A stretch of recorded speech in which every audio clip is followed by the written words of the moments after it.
Video করে নিচ্ছে সবাই।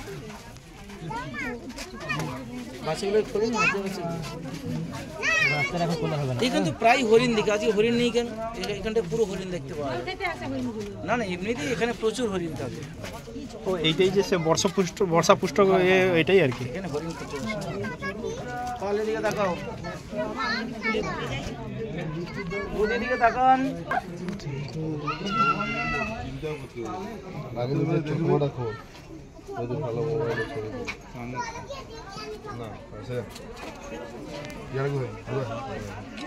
तीसरा वो कर्निश को काट कर्निश आ रहा है ना, कोई बिल्डिंग कुछ नहीं है पीछे में, कोई बिल्डिंग कुछ नहीं है, केवल ओनली नेचुरल व्यू आएगा, फॉरेस्ट एंड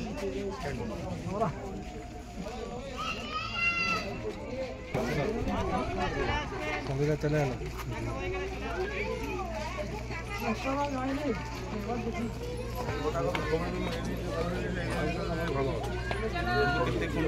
জিজ্ঞেস করা হয়ে গেছে, আর কোনো স্টপেজ নেই, এখান থেকে 3 ঘন্টা লাগবে।